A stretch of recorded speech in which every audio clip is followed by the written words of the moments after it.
So thank you all very much for coming to this year's lecture for Black History Month. We're delighted and very honoured to welcome Dr. Onyeka Nubia from the University of Nottingham. As said, this is the lecture for Black History Month. Obviously, it's now the 5th of November, so we're slightly late, but in a sense, that's really not the point. Dr. Nubia is a pioneering historian who's making a really seminal contribution to our approach to diversity, British, Black British, African diaspora and Pan-African histories. His specialism is the Tudor period, and he's published two really insightful and excellent books on this period. The first was published in 2013. It's called Blackamoors, Africans in Tudor England, Their Presence, Status and Origin. And that sort of sets up the field for what he's interested in. And then the second book was published by Z Books in 2019 and is called England's Other Countrymen, Blackness in Tudor Society. And that takes many of those arguments really a stage further. So his contributions to research are obviously critical, but he's also somebody who's thought really carefully about pedagogy, about how we teach, the content of what we're teaching and the ways in which we're delivering it. And he's also someone who's been breaking down the boundaries of academia in all kinds of interesting ways. So partly by writing articles for a really wide range of audiences, partly by being a consultant and presenter for various television programs, which you can go away and look up. So we're really delighted to have him here today to speak to us, and the title is Beyond Our Imaginations, England's Other Countrymen. Thank you. Good evening, everybody. It's wonderful to see you and speak to you. Well, not obviously to see you, but to speak to you at least. I wanted to begin with an idea. The Venerable Bede in the 7th century said that the original inhabitants of Britannia, whether indigenous or foreign, are like most other countries unknown. Richard Cirencester in the 14th century said the original inhabitants of Britannia, whether indigenous or foreign, are like most other countries unknown. Geoffrey of Monmouth repeated the same phrase a little bit later on. And then, of course, the 17th century famous philosopher stroke politician, Francis Bacon, said the same thing over again. The original inhabitants of Britannia, whether indigenous or foreign, are like most other countries unknown, which suggests that at least between that 1,000-year period until the 17th century, there was a line of intellectual thought that was not certain about the indigenous nature of Englishness, or at least was willing to question whether it was possible to define Englishness with indefinite terms. So that's really the jumping off point for our discussion. And I'm going to now share my screen with you. Hopefully this will work. It did a minute ago. Good.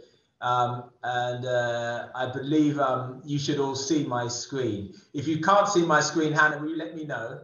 Thank you. And as I change screens, so I'd like to begin with this idea, this notion of how we look at ethnicity and race. How do we look at ethnicity and race? Now, race was a buzz term, a popular term in the 60s or the 70s to describe what we now call ethnicity, ethnology, or ethnography, which is the study of different ethnic groups.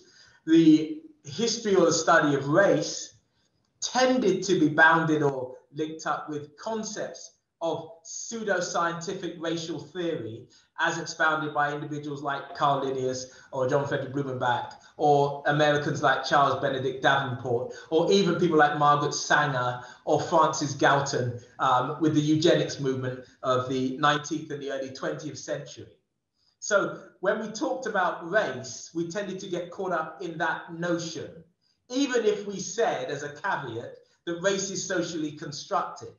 Nevertheless, by talking about it as if it was some definite thing, we sort of trapped ourselves in the notion of trying to prove it as a scientific, not just as a social thing. So one tends not to talk about race, except to talk about race as a purely socially constructed thing.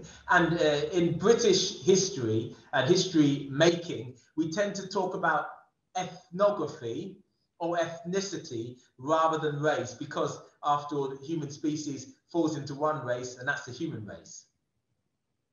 Okay, contemporary history tends to be the place where ethnicity and racial ideas, theories, are often created.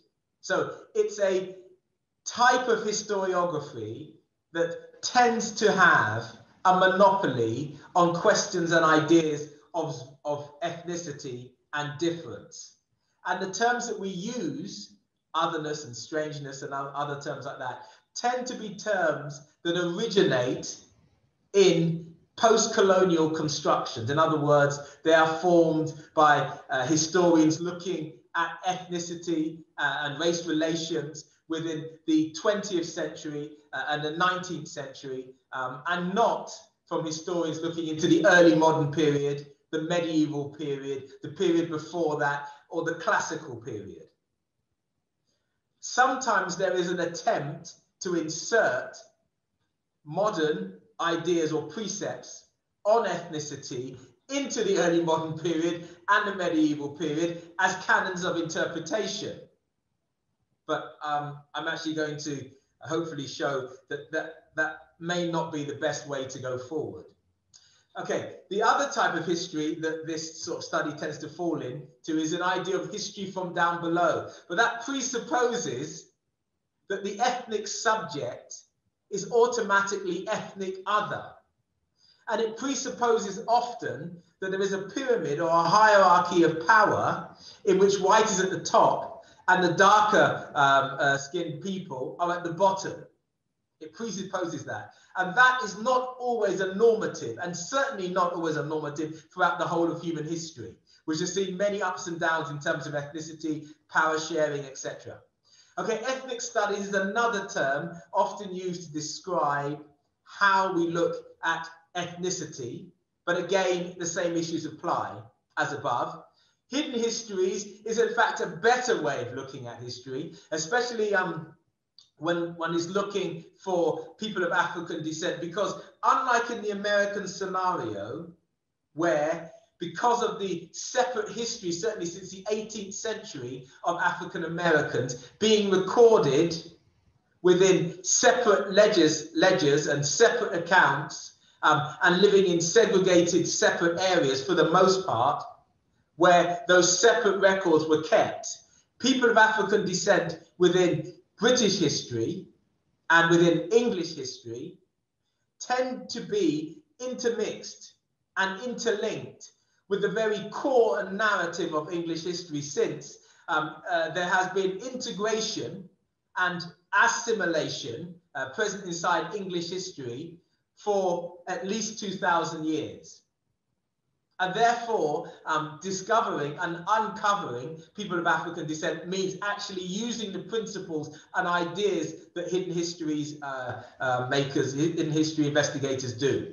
So yes, British history is very important, and Black studies too. British history, because British history, by understanding narrative and reference points for British history, we can get a clearer understanding of people of African descent. Those reference points are useful, even if they come to us didactically through a system that we may accuse of being Eurocentric and patriarchal. Nevertheless, the reference points that comes from traditional British history can be very useful as reference points by which we can attach questions of diversity.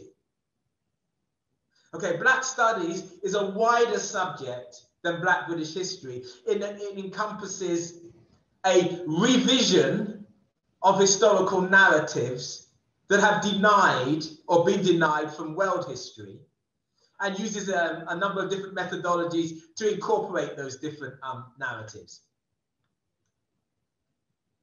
Okay, so this is a call really for an inclusive rather than an exclusive perspective of history, and an attempt for us to reimagine history, not through the usual suspects. You see before you an image of the usual suspects. I'm not going to name them all, but some of them: Henry VIII, Catherine de' Medici, Charles V, etc. These are the usual suspects who populate the narrative of early modern history, as do people like this, Henry III of France, Oliver Cromwell, Philip IV of Spain, Martin Luther. You know, these people populate the historiography of history. And for the most part, they are upper class, they are rich, they are powerful, and often many of them are murderers, often mass murderers. But these are the people who are the established narratives that we can hang our narratives upon. Okay, as we do that, we begin to see that to tell the story of Britain and to tell the story of Europe, we need to do it in an intersectional way, because people of African descent have been part of that story for at least 2,000 years. Here you see before you a picture of Alexander de Medici and Margaret de Parma. Margaret de Parma, of course, was the daughter, the illegitimate daughter of Charles V, the Holy Roman Emperor, the most powerful man in Europe during his lifetime. He had chosen Alexander de Medici, Duke of Florence, to marry his daughter. They had an issue, several issues in fact. The issue, one of their children being Julia. This is an image of Julia as a child, and above an image of her as an adult. Now, Alexander de Medici, I presume, you may know this, was the son of Simonetta de Covelice. Simonetta de Covelice was an African woman. She is described in records as a Negro and not a mulatto. In other words, implying, sorry if that terminology is slightly offensive to you, I'm using the original terminology, as not a mulatto, because they are saying that this is a woman of African descent without having white heritage. She's not of dual heritage. In other words, proving in many ways that Alexander de Medici has a strong African heritage. And yet, in 16th century Europe, he occupied a position of prominence and had married the daughter of the most powerful man in Europe. Many commentators suggest that if he had survived and lived and not been assassinated, that he in fact would have become Holy Roman Emperor, or at least taken on a very prominent position in Europe. This is another reason why, when we talk about history, we need to talk about it from an intersectional perspective. It's not a question of political correctness. It's actually a question of actually telling the story correctly, or including a coherent narrative. This is a wonderful picture from 1595 from what is now Italy, and shows a portrait of a young black man. That is not the original title. We don't know what the title was originally called. Now, this wonderful picture is drawn with softness and humanity. This is clearly someone who the artist is drawing in a naturalistic way. And yet, many commentators suggest, without evidence, because there certainly is no evidence to prove this, that this individual was in some way enslaved or inferior. There is no proof whatsoever of this. We don't know who the subject was. We don't know what his status was. But we do know that the picture is drawn with softness and humanity. It's not a caricature. It's not a caricature. This is another wonderful picture that we, an engraving, in fact, I do apologize, an engraving, which is drawn in a similar way, actually a silver point drawing, I think, done by the famous artist Albert Dürer.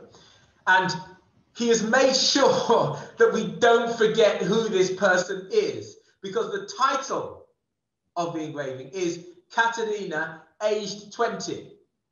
So we know her name because it's the title of the portrait. And we know her age because Albert Dürer tells us her age. And further, the subtext of the title is servant to John or João Brandua, King of Portugal's agent.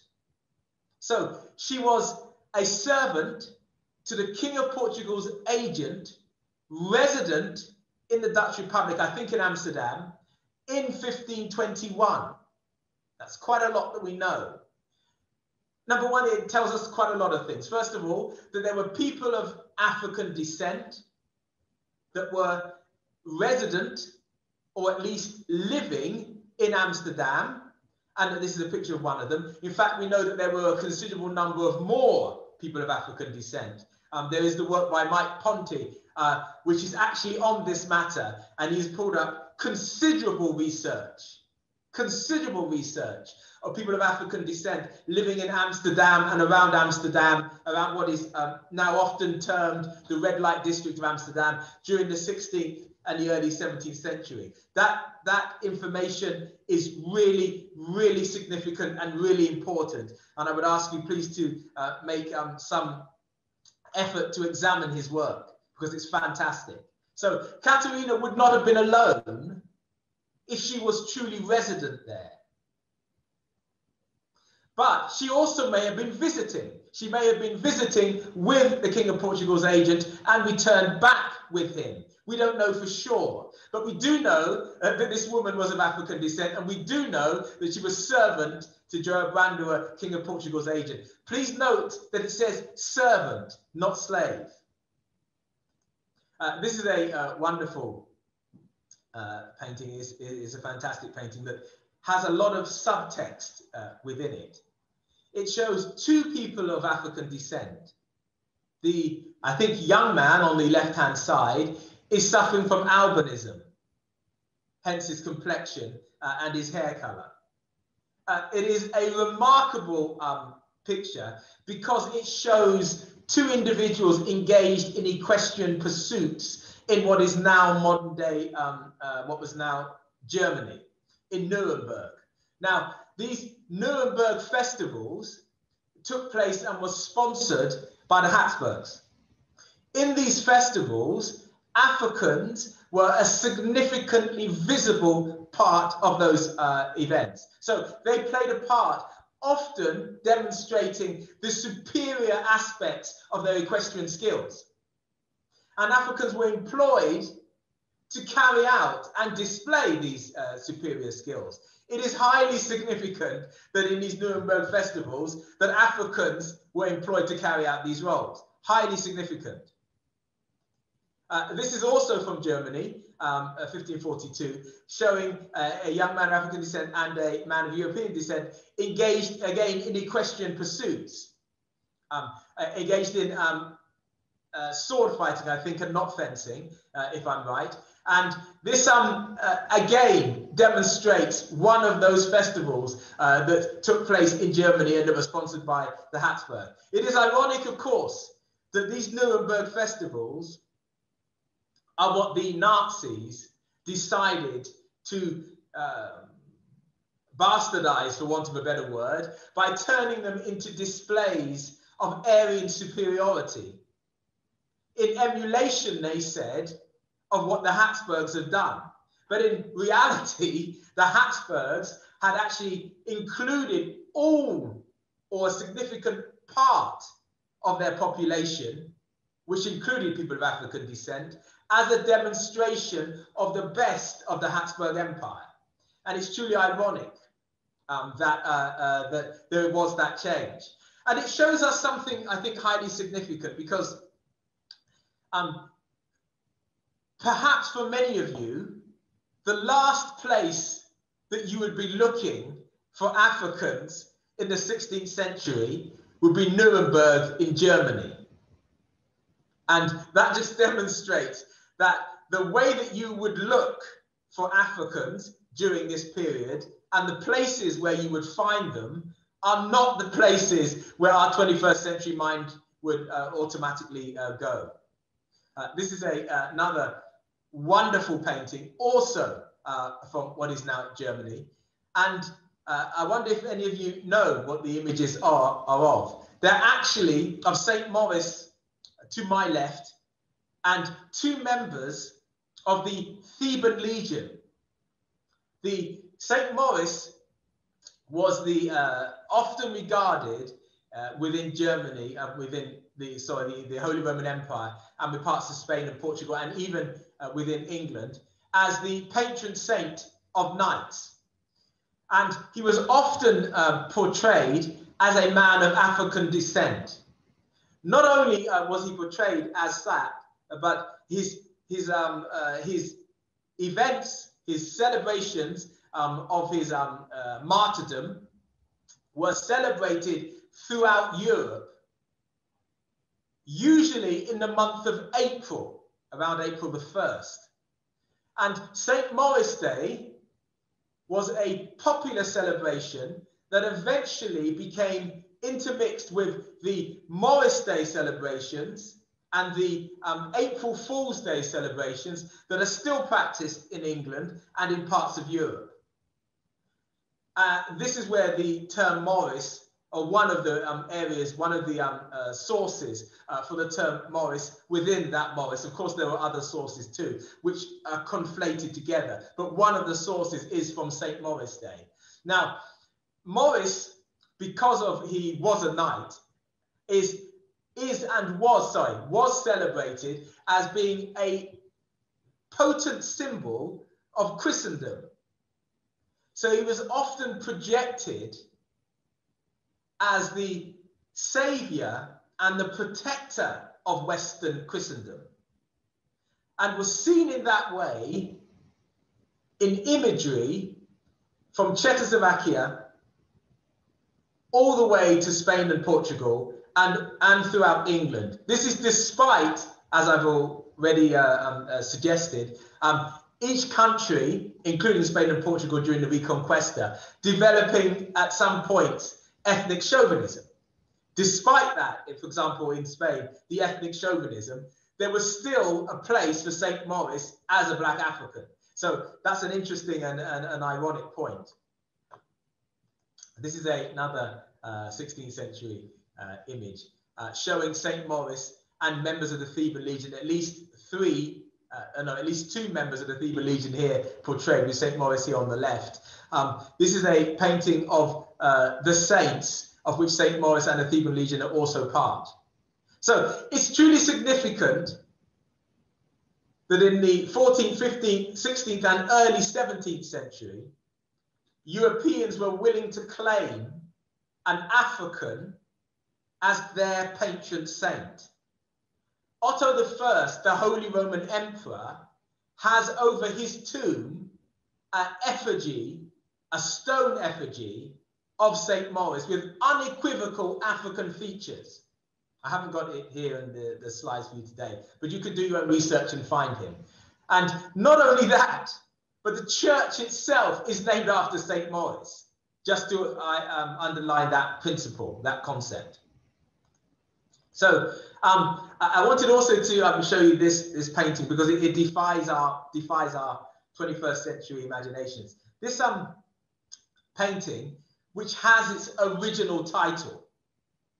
Now, the original title tells us so much. It says, "Attention, Master of the Games, the Dance Lesson." That's the title. Now, obviously, this painting is depicting the Master of the Games with the dance lesson about to begin. Now, there is only one man in this painting, and in the absence of any other male figure, we have to, I think, within the narrative of this painting, conclude that the master is the man of African descent. I think also we ought to look at something that's happening here, because I think that the woman on my left is the mother of these children. But I think that clearly this man is not the father of these children. But he's clearly the master of the dance lesson. So there's a number of things here that we need to sort of unpick, and I wonder if we can. There must be a father somewhere, I presume. Yes? And this man has probably been employed to be the master of the dance lesson, and he has been entrusted with this family in 17th century France. Entrusted to be the master of the dance. Now, this scenario may seem impossible to us if we apply a post-colonialist, post-structuralist concept on it. We could not make sense of it. We have to see the painting for the narrative that it's seeking to tell us. And in order to do that, we need to see it for what it is. So this is another very interesting painting. Some have suggested that the central figure, the knight, is in fact Charles V, the same Charles V that I mentioned earlier, whose daughter Alessandra de Medici married. Now, this, as those of you who are art historians will say, that there is always a narrative within the story, and that there are also canons of narrative that are particular and peculiar to each field of Renaissance artistry, granted. Now, I would like us to look at this without those canons of interpretation, because often they are themselves drawn up in a post-colonialist, post-structuralist perspective. And I'd just like us to look at the painting for what it is. It shows three figures: a central figure, a knight with his armor. Beneath the armpit of the knight, it appears to be a young white boy who's a page, who is doing up the armor of the knight beneath the armpit of this particular knight, or Charles V, depending on how you read it. To my right is a young boy of African descent who is looking at us. The knight is looking to the side of us, but it is the young boy who addresses us. He addresses us. He looks at us for our attention. He, in fact, in some ways, demands our attention by placing his hand upon his hip. He demands our attention whilst holding the helmet, which is the helmet of the knight. Now, applying Platonic or Platonic philosophies of Athenian ideology, that the brain is the center of knowledge. The boy, the young man here, therefore holds the sentient aspect of the knight in his hand, whereas the young white page is beneath the armpit, carrying out a dispensation towards the body of the knight.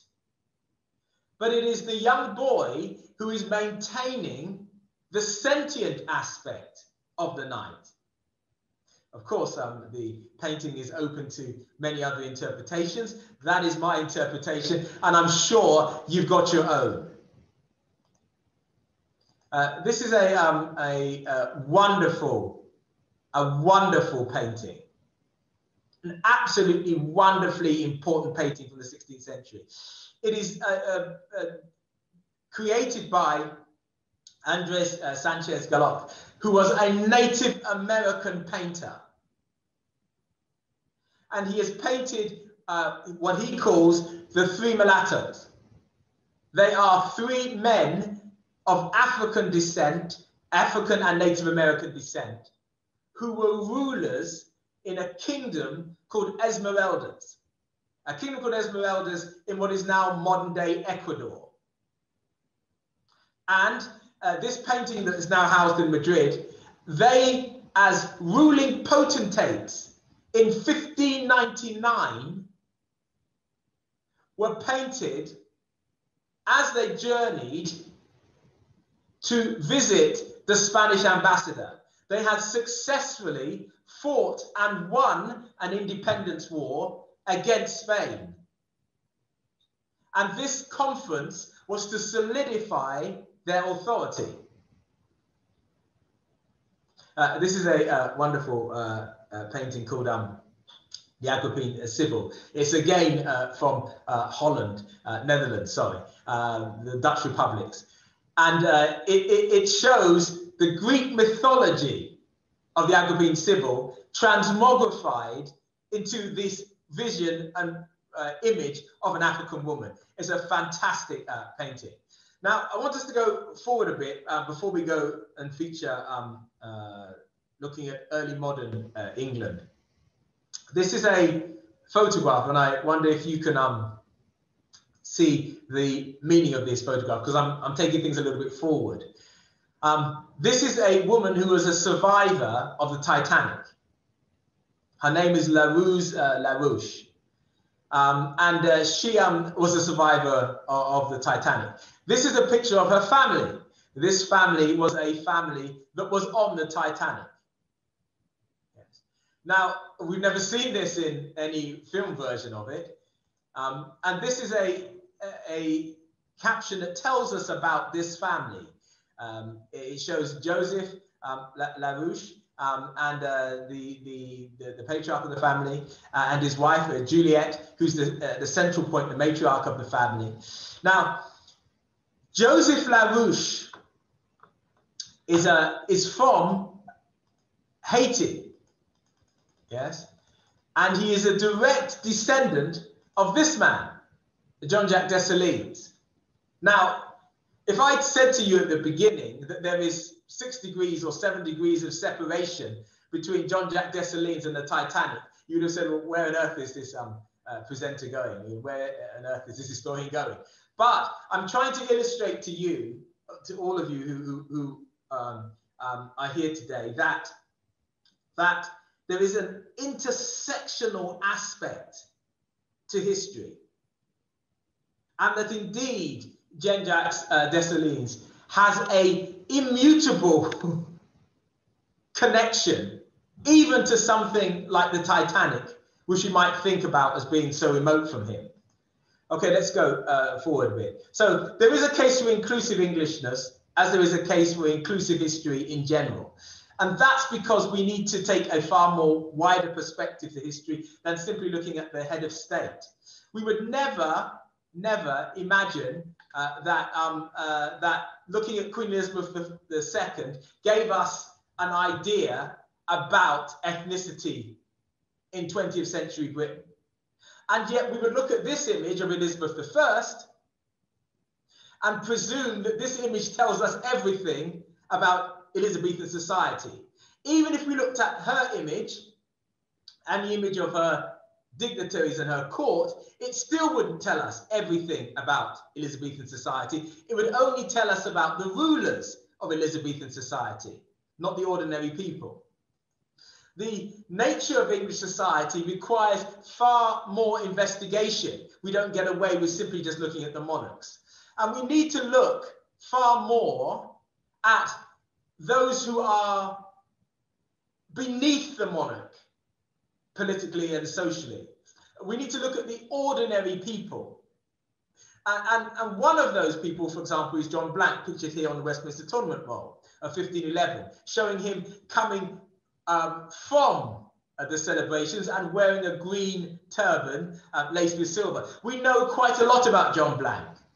We know that he got married in 1513. We know he was awarded a purple gown. We know that he was also awarded a pay rise.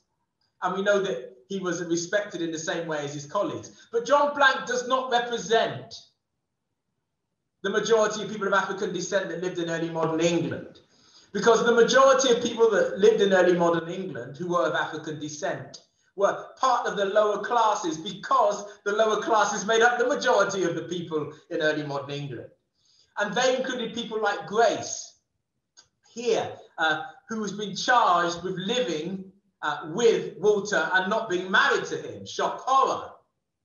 So they were in a relationship, but they were not married. And they're here being charged with that offence by the church wardens. She is far more a typical person that we find. An ordinary member, if we can use that term, although I don't like to use it, but a member of local society and part of that local society. We also have people like Mary Phyllis of Morosco here with her record, one of the longest records in the St. Botolph without Aldgate Parish Record Memorandum Day books. This Mary Phyllis of Morosco, here described as a blackamoor. Not only does this record describe Mary Phyllis, but also describes her father, who was Phyllis of Morosco, who had been 13 years present in England before she was baptized. This is some quotations from her record. She was 20 years old when she got baptized. And she was baptized, it seems, on her own cognizance, not by force, which tells us a lot, in fact, about early modern English society, a lot that we may not have, in fact, known, that it was possible for somebody to live 13 years in an English parish in 1593 and not get baptized until they were ready, or until they had, in fact, willingly committed. But it also shows something else, which I have seen as a consistent theme, that the adult baptism, sometimes of foreign-born people of African descent, was celebrated as a demonstration of the success and potency of the Protestant church. This is something that I clearly wasn't expecting to discover. This is another wonderful record for Anne Vasey, or Anne Vasey, a blackamoor wife to Anthony Vasey, trumpeter of the said country. This Anne Vasey is described as a blackamoor, in other words, a person of African descent.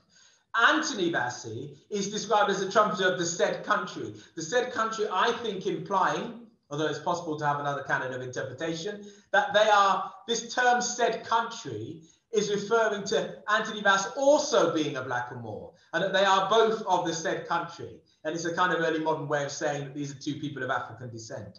And that, of course, Anne Vasey is the one being buried, showing two people of African descent, one of whom has been buried in St. Botolph without Aldgate. Because St. Botolph without Aldgate, according to my research of the records from the middle part of the 16th century all the way until about 1660s, that population had about 5% people of African descent, a very significant presence. This is a wonderful baptism record of Deirdre Joanqua, who was 20 years old and the son of Cadiba, king of the river of Cestus, from the kingdom of country of Guinea. This Deirdre Joanqua was a son of the king, present here because of the need for West African kings to establish diplomatic relations with European kings. It is how David Northup describes Africa's discovery of Europe rather than the other way around. These kings from 1591, 1593, many of whom had become deeply distressed and concerned about the intrusion of the Ottoman Empire from the destruction of Songhai in 1591. And so therefore, many of these West African kings sought authority and power through the Christian religion to obtain control of guns and cannon from European kings. And many of them thought that the best way of doing this was to send their sons to England. Also, some of the rather canny English priests told the West African potentates that the only way that you could get hold of the cannon and the gun was to become a Christian. So sometimes these monarchs would send one son to England or European country to become a Christian, and then send another son to a Muslim country to become a Muslim, and to go obtain guns and cannons from them, with the attempt of playing both sides, as it were. And this is Deirdre Joanqua's interest in being in England. This is another wonderful record. taken from the record, the son of Nossa. Nossa was a king or a kingly potentate just below the King of Kings within the Kingdom of Dankwala in modern-day Guinea-Bissau, West Africa. This young man is baptized in St. Hallows in Tottenham, London, 1610-11. So moving forward, this painting is a wonderful painting by Gilbert Jackson. So in the daughter of Florence Pollitt and Thomas Smythe. That's not the original record. Now, I, for a long time, couldn't understand what was happening in this painting for a long time. My mind wouldn't allow me to actually begin to understand. It was the records for the Smythe family which helped me to understand. Yes, there is a connection between the two of them, a familial connection between the two. But I couldn't work out what that was. And then I discovered that, in fact, the Smythe family had inter-ethnic relations and had married into people of African descent, or people of African descent married into the family. And then and this has happened in the 1600s, the early part of the 1600s. So then when I looked at this picture again, I reconsidered it. And I thought that perhaps this person of African descent is not necessarily a servant, but could even be a family member, knowing that the Jackson family, the Thomas Smythe family, was actually inter-ethnically linked. Let us move on a bit because we're sort of running out of time. It's important for us to acknowledge that there are people of African descent and people of Asian descent that have been part and parcel of British society, English society for a very long time. This is a wonderful painting, a fantastic painting of Sakieddine Mohammed. Sakieddine Mohammed is one of those 18th century luminaries who helped to revolutionize the leisure industry, who brought shampoo and massage into general vernacular. And through his massage parlors and through the saunas that he helped to revitalize, he created a leisure industry for the rich and for the famous, a leisure industry that still maintains itself. His descendants continue to play a part in British society. This is a direct descendant, Frederick Akbar Mohammed, who helped to revolutionize many of the treatments for hypertension. But often the input of these individuals, because they don't fit the traditional British narrative, they are excluded.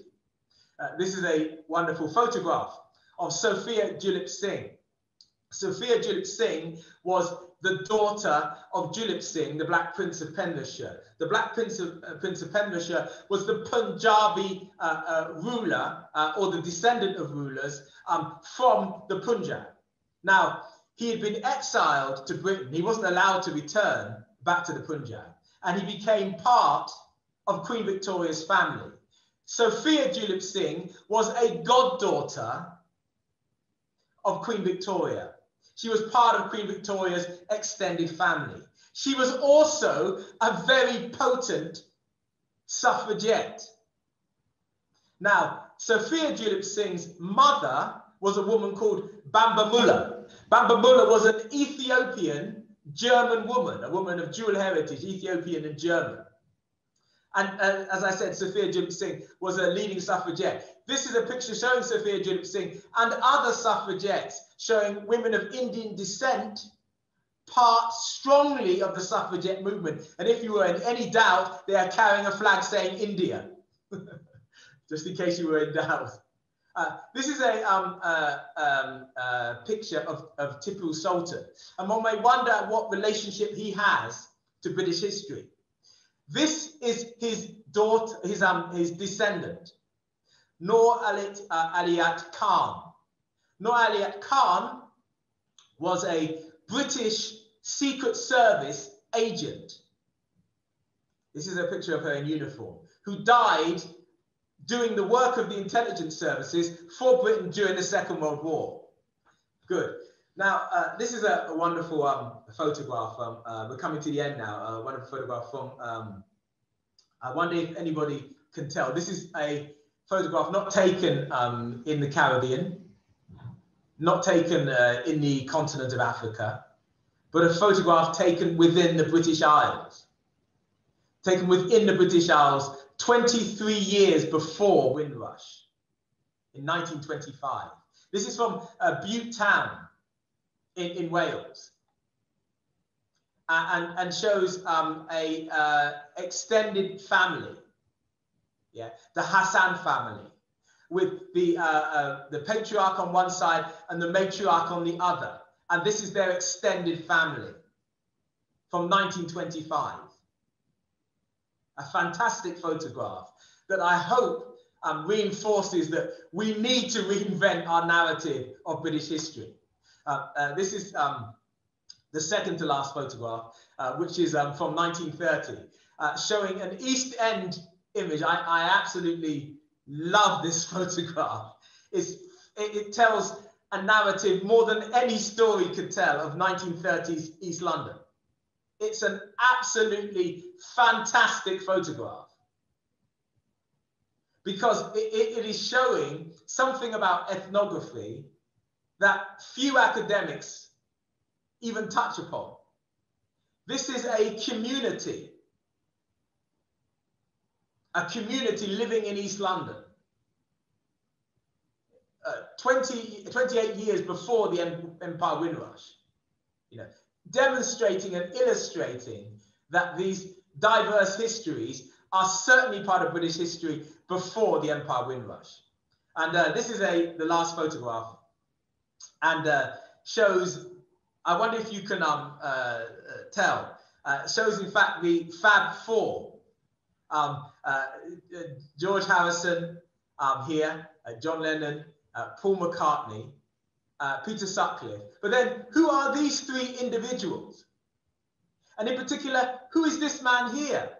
If these are the Beatles, why don't we know anything about these three people? Well, this individual, his name was Adolphus Phillips. And some people say that he's a sixth Beatle. I, in fact, suggest that he might be the first, because he's the man who introduced the Beatles to American music. He's the man, ex-RAF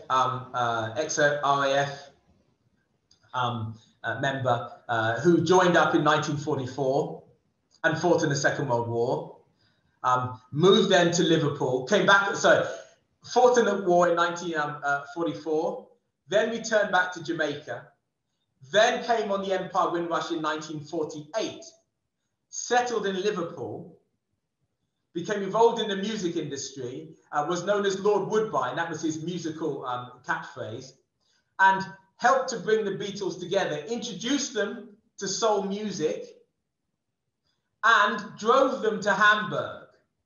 This picture shows them at the war memorial in Germany, where he had driven them. And clearly this is a man of African descent. And clearly this is a man who was fundamentally important to the development of the Beatles and should be part of that narrative. So I've probably done quite a lot of talking now, but I want to today sort of get us to focus on new narratives. I don't claim that this evidence produces a definitive narrative.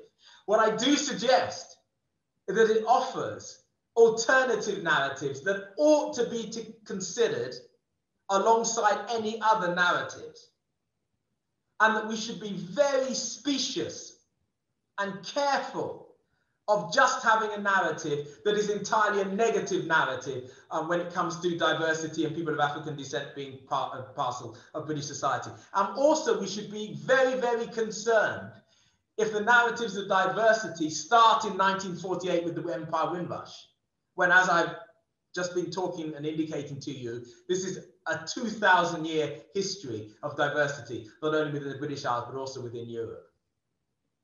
Thank you.